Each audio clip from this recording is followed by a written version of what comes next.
ನಮಸ್ಕಾರ ರಿವ್ಯೂ ಚಾನೆಲ್ಗೆ ಸ್ವಾಗತ. ನಾನು ಸೌಖ್ಯ ಗಾಂವ್ಕರ್. ಕೈಯಲ್ಲಿ ಒಂದು ಬಿಗ್ ಡೆವಲಪ್ಮೆಂಟ್ ಆಗ್ತಿದೆ, ದಿಢೀರ್ ಬೆಳವಣಿಗೆ ಆಗಿದೆ. ಇವತ್ತು ಸಾಧನಾ ಸಮಾವೇಶದ ಸಮಯದಲ್ಲಿ ಡಿ.ಕೆ. ಶಿವಕುಮಾರ್ ಹೈಕಮಾಂಡ್ಗೆ ಒಂದು ದೊಡ್ಡ ಸಂದೇಶವನ್ನು ಕೊಟ್ಟಿದ್ದಾರೆ. ಏನು ಮಾಡಬಲ್ಲೆ ನಾನು ಅನ್ನುವಂಥ ಸಂದೇಶವನ್ನ ಡಿ.ಕೆ. ಶಿವಕುಮಾರ್ ಕೊಟ್ಟಿದ್ದಾರೆ ಅನ್ನೋ ರೀತಿಯಲ್ಲಿಯೇ ಇದು ಚರ್ಚೆ ಆಗ್ತಿದೆ. ವಿಡಿಯೋ ಸಿಕ್ಕಾಪಟ್ಟೆ ವೈರಲ್ ಆಗ್ತಿದೆ. ಈ ಹೊತ್ತಲ್ಲಿ ದಿಢೀರ್ ಡೆಲ್ಲಿಗೆ ಹಾರಿದ ಡಿ.ಕೆ. ಏನಾಯ್ತು ಕೈಯಲ್ಲಿ? ಹಾಗಾದ್ರೆ ಸಾಧನಾ ಸಮಾವೇಶದ ಸಮಯದಲ್ಲಿ ಖರ್ಗೆ ಅವರು ಇದ್ದಕ್ಕಿದ್ದಂತೆ ಸಿಡಿದೆದ್ದಿದ್ಯಾಕೆ? ಹಾಗಾದ್ರೆ ಡಿ.ಕೆ. ಶಿವಕುಮಾರ್ ಅವ್ರಿಗೆ ಅಂಥದ್ದು ಏನಾಯ್ತು ಮೈಸೂರಲ್ಲಿ? ಮಹತ್ವದ ಬೆಳವಣಿಗೆ ಬಗ್ಗೆ ಡೀಟೇಲ್ಸ್ ಇರ್ತಾ ಹೋಗ್ತೀವಿ. ಮಿಸ್ ಮಾಡಿದ್ರೆ ನಮ್ಮ ಚಾನಲ್ನ ಸಬ್ಸ್ಕ್ರೈಬ್ ಮಾಡಿ, ನಿಮ್ಮ ಅಭಿಪ್ರಾಯ ಕಮೆಂಟ್ ಮಾಡಿ ತಿಳಿಸಿ. ಎಸ್ ವೀಕ್ಷಕರೇ, ವೀಕೆಂಡ್ ಅಲ್ಲಿ ಡಿ.ಕೆ. ಶಿವಕುಮಾರ್ ಅವರು ಇದ್ದಕ್ಕಿದ್ದಂತೆ ಡೆಲ್ಲಿಗೆ ಹಾರಿದ್ದಾರೆ. ಡಿ.ಕೆ. ಶಿವಕುಮಾರ್ ಅವರು ಮೈಸೂರಿಂದ ದಿಢೀರ್ ಅಂತ ಬರ್ತಾರೆ. ಕಾರ್ಯಕ್ರಮದ ಅರ್ಧದಲ್ಲಿ, ಇವತ್ತು ಪಕ್ಷದ ಬಹಳ ಇಂಪಾರ್ಟೆಂಟ್ ಕಾರ್ಯಕ್ರಮ ಇತ್ತಲ್ವಾ, ಆ ಕಾರ್ಯಕ್ರಮದ ಅರ್ಧದಲ್ಲಿ ಸಿಎಂ ಭಾಷಣಕ್ಕೂ ಮುನ್ನ ಹೇಳ್ದೆ ಕೇಳಿದೆ, ಅಂದ್ರೆ ಒಂದು ಸಣ್ಣ ಸುಳಿವು ಭಾಷಣದಲ್ಲರೂ ಕೊಡಬಹುದು ಅವರು, ನಾನು ಹೊರಟಿದ್ದೀನಿ ಇಂಪಾರ್ಟೆಂಟ್ ವರ್ಕ್ ಅಂತ. ಆ ಸುಳಿವನ್ನು ಕೊಡದೆ ಎದ್ದು ಬಂದ್ಬಿಡ್ತಾರೆ ಡಿ.ಕೆ. ಶಿವಕುಮಾರ್. ಆ ಕಾರ್ಯಕ್ರಮದಲ್ಲಿ ಏನಾಯ್ತು? ಒಂದು ವಿಡಿಯೋ ಸಿಕ್ಕಾಪಟ್ಟೆ ಗಮನ ಸೆಳೀತಾ ಇದೆ. ಈಗ ಡಿ.ಕೆ. ಶಿವಕುಮಾರ್ ಎದ್ದು ಹೋಗಿದ್ದು ಖರ್ಗೆ ಅವರು ಏನಂದ್ರು ಅನ್ನೋದು ಮತ್ತು ಸಿದ್ದರಾಮಯ್ಯನವರು ಆಡಿದ ಮಾತುಗಳು ಎಲ್ಲ ವೈರಲ್ ಆಗ್ತಾ ಇದೆ. ಈಗ ಕೈಯಲ್ಲಿ ಸೀಕ್ರೆಟ್ ಆಗಿ ನಡೀತಿರೋದೇನು ಅನ್ನುವ ಚರ್ಚೆಗಳು ಕಳೆದ 10 ದಿನಗಳಿಂದ ನಡೀತಿರುವ ಹೊತ್ತಲ್ಲೇ ಮಹತ್ವದ ಬೆಳವಣಿಗೆ ಸೋಷಿಯಲ್ ಮೀಡಿಯಾದಲ್ಲಂತೂ ಈಗ ಸಿಕ್ಕಾಪಟ್ಟೆ ಚರ್ಚೆಗೆ ಕಾರಣ ಆಗಿದೆ. ಮೊದಲು ವಿಡಿಯೋ ನೋಡೋಣ, ಆಮೇಲೆ ಏನು ನಡೀತಾ ಇದೆ ಕೈಪಾಳ್ಯದಲ್ಲಿ. ಅಸಲಿಗೆ ಎಲ್ಲ ಸರಿ ಇದೆ ಅನ್ನೋ ರೀತಿಯಲ್ಲಿ ಹೈಕಮಾಂಡ್ ಸೂಚನೆ ಕೊಟ್ಟು ಸದ್ಯಕ್ಕೆ ಮುಂದೆ ತಳ್ಕೊಂಡು ಹೋಗ್ತಿರೋ ಹೊತ್ತಲ್ಲಿ ಅಸಲಿಗೆ ಆಗ್ತಿರೋದು ಏನು ಅನ್ನೋದರ ಚಿತ್ರಣವೂ ಹೌದು ಇದು. ನಂಬರ್ 1, ಖರ್ಗೆ ಅವರು ಆಡಿದ ಮಾತು, ಮತ್ತೊಂದು ಕಡೆ ಸಿದ್ದರಾಮಯ್ಯನವರು ಆಡಿದ ಮಾತು. ಖರ್ಗೆ ಅವರು ಹೇಳ್ತಾರೆ, ಅವರು ಏನು ಕೇಂದ್ರ ಸರ್ಕಾರ ಅದು ಬೇರೆ ಬೇರೆ ವಿಚಾರ ಎಲ್ಲ ಮಾತಾಡ್ತಾ ಇರ್ತಾರೆ. ಆಗ ಮಹದೇವಪ್ಪನವರನ್ನು ಉದ್ದೇಶಿಸಿ ಒಂದು ಮಾತಾಡ್ತಾರೆ. ಮಹದೇವಪ್ಪ, ನೀನು CM ಕಿವಿ ತುಂಬಬೇಡ, ಸರಿ ಇದೆ ಅವ್ರ ಕಿವಿ, ಹಾಳು ಮಾಡಬೇಡಿ, ಇರೋದನ್ನ ಇಲ್ದಿರೋದನ್ನೆಲ್ಲ ತುಂಬಿ ಹಾಳು ಮಾಡಬೇಡಿ ಅಂದಂಗಿತ್ತದು. ಮಹದೇವಪ್ಪ, ನೀ ಕೇಳ, ಅವ್ರ ಕಿವಿ ತುಂಬಬೇಡ, ನೀನು ಕಿವಿ ಸರಿಯಾಗಿವಿ ಅವ್ರದ್ದು, ಸ್ವಲ್ಪ ಇದು ಕೇಳಲಿ ವಾಯಿಲ್ ನೀತಿ. ಮಹದೇವಪ್ಪ, ನೀ ಕೇಳ, ಅವ್ರ ಕಿವಿ ತುಂಬಬೇಡ, ನೀನು ಕಿವಿ ಸರಿಯಾಗಿವಿ ಅವ್ರದ್ದು, ಸ್ವಲ್ಪ ಇದು ಕೇಳಲಿ. ಕಾರ್ಯಕ್ರಮದಲ್ಲಿ ದೀಪ ಬೆಳಗುವಾಗಲೇ ಶುರುವಾಯಿತು. ಖರ್ಗೆ ಅವ್ರನ್ನ ಮಾತ್ರ ಕರ್ಕೊಂಡ್ರು, ಡಿ.ಕೆ. ಶಿವಕುಮಾರ್ ಅವ್ರನ್ನ ಕ್ಯಾರೆ ಅನ್ಲಿಲ್ಲ ಅನ್ನೋ ರೀತಿಯಲ್ಲಿ ಆ ದೃಶ್ಯನೂ ವೈರಲ್ ಆಯಿತು. ಆಮೇಲೆ ಮಹದೇವಪ್ಪನವರು ಬನ್ನಿ ಅಂತ ಡಿ.ಕೆ. ಶಿವಕುಮಾರ್ ಅವ್ರನ್ನೂ ಸೇರಿಸಿದ್ರು ಅಂತ ಅಲ್ಲೇ ಮುನಸು ಶುರುವಾಯ್ತಾ, ಅಥವಾ ಬೇರೆ ಏನಾದರೂ ವಿಚಾರವಾ? ಒಟ್ಟಾರೆಯಾಗಿ ಇಲ್ಲಿ ಕಾರ್ಯಕ್ರಮದಲ್ಲಿ ಸಂಪೂರ್ಣವಾಗಿ ಡಿ.ಕೆ. ಶಿವಕುಮಾರ್ ಡಿಸ್ಟರ್ಬ್ ಆಗಿದ್ದು ಕಂಡು ಬಂತು. ಮತ್ತು ನಾನು ಡಿಸ್ಟರ್ಬ್ ಆದ್ರಲ್ಲಿರಲ್ಲ, ಡಿಸ್ಟರ್ಬ್ ಆಗಿರೋ ಕಡೆ ನಾನು ಇರಲ್ಲ, ಎದ್ದು ನಡೀತೀನಿ ಅನ್ನೋ ಸಂದೇಶವನ್ನು ಡಿ.ಕೆ. ಶಿವಕುಮಾರ್ ಎಷ್ಟು ಕ್ಲಿಯರ್ ಆಗಿ ಕೊಟ್ಟಿದ್ದಾರೆ ಅಂದರೆ, ಇದು ಪಕ್ಷದ ತುಂಬ ಇಂಪಾರ್ಟೆಂಟ್ ಪ್ರೋಗ್ರಾಮ್, ಯಾವುದೋ ಒಂದು ಸಣ್ಣ ಕಾರ್ಯಕ್ರಮ ಅಲ್ಲ. ಪಕ್ಷದ ಸಾಧನಾ ಸಮಾವೇಶ, ಗ್ಯಾರಂಟಿಯ ಸಮಾವೇಶದಿಂದ ಎದ್ದು ನಡೆದಿದ್ದು ಬಿಗ್ ಮೆಸೇಜ್ ಆ ಡಿ.ಕೆ. ಕಡೆಯಿಂದ. ಹಾಗಾದರೆ ಡಿ.ಕೆ. ಶಿವಕುಮಾರ್ ಅವ್ರದ್ದೊಂದು ಸ್ಪೀಚ್ ಮುಗ್ದಿರತ್ತೆ, ಆ ಸ್ಪೀಚು ಮಾಡದೆ ಹೊರಟಿದ್ರೆ ಅದು ಬೇರೆನೇ ಆಗಿರ್ತಿತ್ತು, ಇಷ್ಟೊತ್ತಿಗೆ ಇಡೀ ರಾಜ್ಯದಲ್ಲಿ ದೊಡ್ಡ ಸದ್ದೆ ಆಗಿರ್ತಿತ್ತು. ಆದರೆ ಡಿ.ಕೆ. ಶಿವಕುಮಾರ್ ಅವರು ಭಾಷಣ ಮಾಡ್ತಾರೆ. ಭಾಷಣ ಮಾಡ್ತಿದ್ದಂಗೆ 1 ನಿಮಿಷ ನಿಲ್ಲಲ್ಲ, ಸಿದ್ದರಾಮಯ್ಯನವ್ರದ್ದು ಸ್ಪೀಚ್ ಆಗಿಲ್ಲ, ಇನ್ನೂ ಪ್ರಮುಖ ಕಾರ್ಯಕ್ರಮಗಳು ಬಾಕಿ ಇರೋವಾಗಲೇ DCM ಅಲ್ಲಿಂದ ನಿರ್ಗಮಿಸ್ತಾರೆ.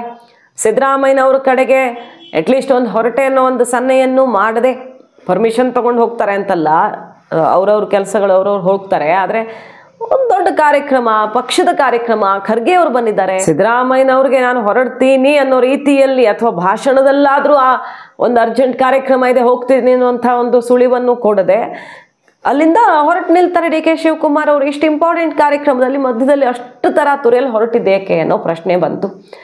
ಸಿದ್ದರಾಮಯ್ಯನವ್ರ ಭಾಷಣದಲ್ಲಿ ಕೊನೆ ಪಕ್ಷ ಇಷ್ಟೊತ್ತಿದ್ರು, ಈಗಷ್ಟೇ ಹೊರಟರು ಅಂತ ಸೌಜನ್ಯಕ್ಕೂ ಅವರನ್ನು ನೆನಪೂ ಮಾಡದೆ ಬೇರೆ ಮಾತಾಡ್ತಿರ್ತಾರೆ ಅವರು. ಆಗ ಅಲ್ಲಿನವರು ಬಂದು ಡಿ.ಕೆ. ಶಿವಕುಮಾರ್ ಅವ್ರ ಹೆಸರು ಹೇಳಿ ಅಂತ ನೆನಪಿಸಿದ್ದಕ್ಕೆ ಮನೇಲಿದ್ದವ್ರದ್ದೆಲ್ಲ ಹೆಸರು ಹೇಳೋಕ್ಕಾಗತ್ತಾ ಇಲ್ಲಿ ವೆಲ್ಕಮ್ ಮಾಡುವಾಗ ಅನ್ನೋ ರೀತಿಯಲ್ಲಿ ಕೆಂಡ ಕಾರ್ತಾರೆ ಸಿದ್ದರಾಮಯ್ಯನವರು. ಹಾಗಾದರೆ ವೇದಿಕೆಯಲ್ಲಿ ಆಗಿದ್ದೇನು? ಇವತ್ತಿನ ಸಾಧನಾ ಸಮಾವೇಶದ ಕಾರ್ಯಕ್ರಮದಲ್ಲೂ ಕೂಡ CM DCM ನಡುವೆ ಅಂಥದ್ದೇನಾಯಿತು? ಅದಕ್ಕೆ ಸೂಚ್ಯವಾಗಿ ಖರ್ಗೆ ಅವರು ಬೇರೆ ಹೇಳ್ತಾರೆ, ಅವ್ರ ಕಿವಿ ತುಂಬಬೇಡಪ್ಪ ಮಹಾದೇವಪ್ಪ, ಸಿದ್ದರಾಮಯ್ಯನವ್ರಿಗೆ ಕಿವಿ ಸರಿ ಇದೆ, ನೀವು ತುಂಬಬೇಡಿ ಅಂತಾರೆ. ವಿಡಿಯೋ ನೋಡಿದ್ರೆ ನಿಮ್ಗೆ ಅದರ ಮೆಸೇಜ್ ಅಂತೂ ಅರ್ಥ ಆಗುತ್ತೆ. ಖರ್ಗೆ ಅವ್ರಿಗೆ ಒಳಗಿಂದೊಳಗೆ ಈ ಕರ್ನಾಟಕ ಕಾಂಗ್ರೆಸ್ಸಲ್ಲಿ ಆಗ್ತಿರೋ ಬೆಳವಣಿಗೆಗಳ ಬಗ್ಗೆ ಏನು ಅಸಹನೆ ಇದೆ ಅನ್ನೋದನ್ನು ತುಂಬ ಚೆನ್ನಾಗಿ ಇದು ಒಂದು ಸಾಲು ಆ ವಿಚಾರವನ್ನು ಹೊರಗಿಡ್ತು. ನೋಡಿ, ಖರ್ಗೆ ಅವರು ಕಿವಿಗೆ ಏನು ತುಂಬಬೇಡಪ್ಪ ಮಹಾದೇವಪ್ಪ ಅಂತಾರೆ. ಸಿದ್ದರಾಮಯ್ಯನವ್ರ ಕಿವಿಗೆ ಏನು ತುಂಬಬೇಡ, ಅವ್ರ ಕಿವಿ ಸರಿ ಇದೆ ಅಂತಾರೆ.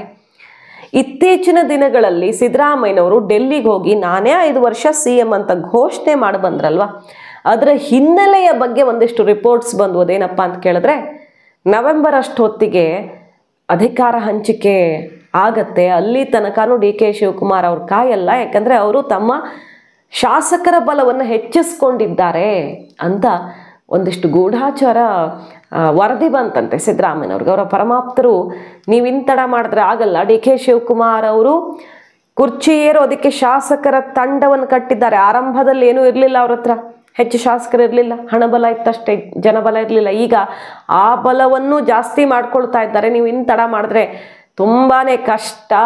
ತೆಲಂಗಾಣ ಮುಖ್ಯಮಂತ್ರಿನೇ ಹೈಕಮಾಂಡ್ಗೆ ಡೋಂಟ್ ಕೇರ್ ಅಂತಾರೆ ಒಂದೊಂದ್ಸಲ.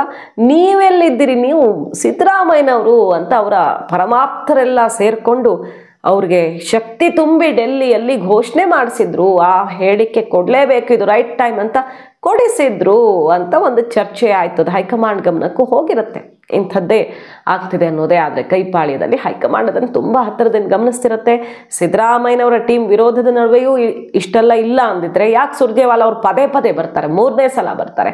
ಅನುದಾನ ಸುರ್ಜೇವಾಲಾ ಅವ್ರು ಕೊಡಲೇಬೇಕು ಶಾಸಕರಿಗೆ ಅಂತ ಹೈಕಮಾಂಡ್ಗೆ ರಿಪೋರ್ಟ್ ಕೊಟ್ಟು ತಾಕೀತು ಮಾಡಿದ್ಮೇಲೆ ಕಷ್ಟನೋ ಸುಖನೋ ಈಗ ಕೊಡಲೇಬೇಕಾಗಿದೆ. ಸಿದ್ದರಾಮಯ್ಯನವ್ರಿಗೆ ಬಿಸಿ ಮುಟ್ಟಿದ ಮೇಲೆ 50 ಕೋಟಿ ಶಾಸಕರಿಗೆ ಅನುದಾನ ಅಂತ ಘೋಷಣೆ ಮಾಡಿದ್ದಾರೆ. ಅಷ್ಟರ ತನಕ ಹೈಕಮಾಂಡಿಂದ ಎಲ್ಲ ಮಾನಿಟರ್ ಆಗ್ತಿದೆ. ಸೊ ಸಿದ್ದು ಪರಮಾಪ್ತರಿಗೆ ಯಾವ ರೀತಿ ಚಾಟಿ ಬೀಸಿದ್ದಾರೆ ನೋಡಿ. ಸಿದ್ದು ಕಿವಿ ತುಂಬಬೇಡಿ, ಕಿವಿ ಸರಿ ಇದೆ ಅವರದ್ದು, ಕೇಳಿಸ್ಕೊಳ್ಳಿ ಅವ್ರು ನಾನು ಹೇಳೋದನ್ನ ಸ್ವಲ್ಪ ಅಂತಾರೆ ಖರ್ಗೆ ಅವರು. ಸೊ ಇದು ಶಕ್ತಿ ಪ್ರದರ್ಶನದ ಕಾರ್ಯಕ್ರಮವೋ ಒಡಕು ಪ್ರದರ್ಶನದ ಕಾರ್ಯಕ್ರಮವೋ ಅನ್ನೋ ರೀತಿ ಕೆಲವು ವಿಡಿಯೋಗಳಂತೂ ಗಮನ ಸೆಳೀತಾ ಇದ್ದಾವೆ. ಇದು ಒಂದು ಕಡೆ ಆದರೆ ಮುಖ್ಯಮಂತ್ರಿಗಳ ಭಾಷಣದ ಇದೆ. DK ಶಿವಕುಮಾರ್ ಅವ್ರ ಹೆಸರು ಹೇಳಿರಲ್ಲ ಸಿದ್ದರಾಮಯ್ಯನವರು ಭಾಷಣದಲ್ಲಿ, ಬಂದು ನೆನಪಿಸ್ತಾರೆ. ನೆನಪಿಸಿದ್ದಕ್ಕೆ ಸಿದ್ದರಾಮಯ್ಯನವ್ರು ಏನು ಮನೇಲಿರೋರಿಗೆಲ್ಲ ಇಲ್ಲಿ ವೆಲ್ಕಮ್ ಮಾಡೋಕ್ಕಾಗತ್ತಾ? ವೆಲ್ಕಮ್ ಮಾಡೋದು ಅಂದರೆ ವೇದಿಕೆಯಲ್ಲಿದ್ದವ್ರಿಗಷ್ಟೇ ವೆಲ್ಕಮ್ ಮಾಡೋದು. ಅವ್ರು ಆಗಲೇ ಕಾರ್ಯಕ್ರಮದ ಮೇಲೆ ಬೆಂಗಳೂರಿಗೆ ಹೋಗಿಲ್ವಾ? ಸಿದ್ದರಾಮಯ್ಯನವ್ರ ಭಾಷಣಕ್ಕೆ ವೇಟ್ ಮಾಡಿಲ್ಲ DK ಶಿವಕುಮಾರ್ ಅವರು.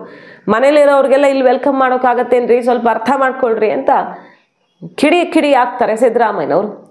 ಅವ್ರು ಹೇಳಿದ್ದು ಟೆಕ್ನಿಕಲಿ ಕರೆಕ್ಟೇ, ವೇದಿಕೆ ಮೇಲಿದ್ದವ್ರಿಗೆ ತಾನೇ ವೆಲ್ಕಮ್ ಮಾಡೋದು, ಬೇರೆಯವ್ರಿಗಾಗತ್ತಾ? ಆದರೆ ಅಲ್ಲಿ ನಡೆದ ಸನ್ನಿವೇಶ ಇದೆಯಲ್ಲ ಏನಾಯ್ತಲ್ಲಿ ಅಂತ ಚರ್ಚೆಗೆ ಕಾರಣ ಆಗಿದೆ. DK ಶಿವಕುಮಾರ್ ಅವರು ಮೊದಲೇ ಇಷ್ಟು ಇಂಪಾರ್ಟೆಂಟ್ ಕಾರ್ಯಕ್ರಮ ಬಿಟ್ಟು ಹೊರಟಿದ್ದೇಕೆ?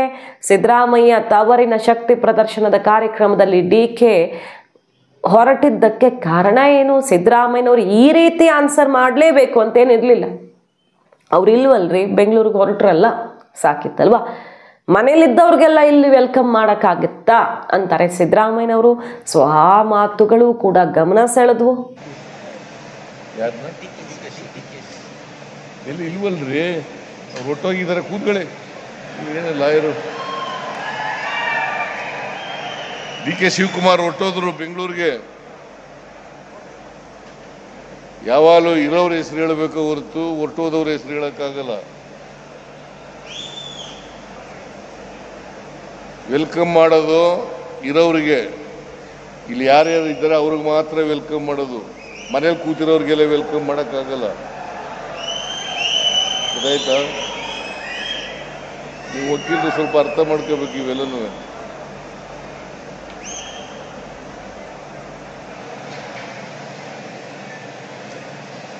ಅವರು ಪಾಪ DK ಶಿವಕುಮಾರ್ ಹೆಸರು ಹೇಳಿ ಅಂತ ಹೇಳ್ತಾ ಇದ್ದಾರೆ.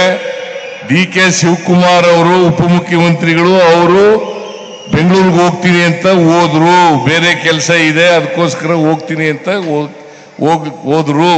ಒಟ್ಟಾರೆಯಾಗಿ ಕಾಂಗ್ರೆಸ್ನ ಸಾಧನಾ ಸಮಾವೇಶ ಇವತ್ತು ಶಕ್ತಿ ಪ್ರದರ್ಶನವೋ ಒಡಕಿನ ಪ್ರದರ್ಶನವೋ ಅನ್ನೋ ರೀತಿಯಲ್ಲಿ ಕಂಡು ಬಂತು. ಯಾಕಂದರೆ ಇತ್ತೀಚಿನ ಒಂದು 10 ದಿನದ ಬೆಳವಣಿಗೆಗಳನ್ನು ನೋಡಿದ್ರೆ ಸಿದ್ದರಾಮಯ್ಯನವರು ತಾನು ಯಾರು ಏನಾದರೂ ಮಾಡಲಿ ಕಾನ್ಫಿಡೆನ್ಸಲ್ಲಿದ್ದಾರೆ. ಅವ್ರ ಟೀಮ್ ಅವರು ಅಷ್ಟೇ ಕಾನ್ಫಿಡೆನ್ಸ್ಗೆ ಬಂದುಬಿಟ್ಟಿದ್ದಾರೆ. ಸೆಡ್ಡು ಹೊಡಿತೀವಿ ನಾವು, ಸಿದ್ದರಾಮಯ್ಯನವ್ರನ್ನ ಇಳಿಸಿದ್ರೆ ಸರ್ಕಾರನೇ ಇಳಿಸ್ತೀವಿ ಅನ್ನೋ ತನಕ ಸಂದೇಶ ಹೈಕಮಾಂಡ್ಗೆ ಕೊಡುವ ಪ್ರಯತ್ನ ಒಂದು ಸಲ ಅಲ್ಲ, 2 ಸಲ ಅಲ್ಲ, ಪದೇ ಪದೇ ಮಾಡ್ತಿದ್ದಾರೆ. ಅಷ್ಟು ಕಾನ್ಫಿಡೆನ್ಸ್ ಲೆವೆಲ್ಗೆ ಸಿದ್ದು ಟೀಮ್ ಬಂದಿರೋದು. ಅದು ಹೆಂಗೆ ಟಚ್ ಮಾಡ್ತಾರೋ ಮಾಡೋಣ ಅನ್ನೋ ತನಕ ಆ ಅರ್ಥ ಬರ್ತಿದೆ ಅವರ ಮಾತುಗಳಲ್ಲಿ. ನಾನೇ CM 5 ವರ್ಷ ಅಂತಿದ್ದಾರೆ. ಮತ್ತೊಂದು ಕಡೆ DK ಶಿವಕುಮಾರ್ ಅವರು ತನ್ನ ದಾರಿಯನ್ನು ತಾನು ನೋಡ್ಕೊಳ್ತಿದ್ದಾರ. ಶಿರಡಿಗೆ ಹೋದಾಗ ದರ್ಶನ ಮಾಡಿ ಅವರು ಬರೆದುಕೊಂಡ ಸಾಲುಗಳು, ತಾಳ್ಮೆ ಮತ್ತು ಸಹನೆಯಿಂದ ಎಲ್ಲವನ್ನು ಸಾಧಿಸೋದಕ್ಕೆ ಸಾಧ್ಯ, ಪ್ರಾರ್ಥನೆ ಫಲಿಸತ್ತೆ ಅಂತ. ಸೊ ಪ್ರಯತ್ನ ವಿಫಲ ಆದರೂ ಪ್ರಾರ್ಥನೆ ಫಲಿಸತ್ತೆ ಅಂತ ಹೇಳ್ತಿರುವಂಥ DK ಶಿವಕುಮಾರ್ ಅವರು ಸಿದ್ದರಾಮಯ್ಯನವರ ಈ ವರ್ತನೆಗೆ ಯಾವ ದಾರಿಯನ್ನು ಹಿಡಿದಿದ್ದಾರೆ ಅನ್ನೋದು ಕುತೂಹಲಕಾರಿಯಾಗಿದೆ. ಇದೆಲ್ಲದರ ಸುಳಿವೂ ಕೂಡ ರಾಜ್ಯ ಕಾಂಗ್ರೆಸ್ನಲ್ಲಿ ಆಗ್ತಿರೋ ಬೆಳವಣಿಗೆಗಳಲ್ಲಿ ಎದ್ದೆದ್ದು ತೋರ್ತಾ ಇದೆ. ಕಾದು ನೋಡಬೇಕು. ಮಾಹಿತಿ ನಿಮ್ಗೆ ಇಷ್ಟ ಆಗಿದ್ರೆ ಮಿಸ್ ಮಾಡದೆ ನಮ್ಮ ಚಾನಲ್ನ ಸಬ್ಸ್ಕ್ರೈಬ್ ಮಾಡಿ. ನಿಮ್ಮ ಅಭಿಪ್ರಾಯ ಕಮೆಂಟ್ ಮಾಡಿ ತಿಳಿಸಿ. Thank you.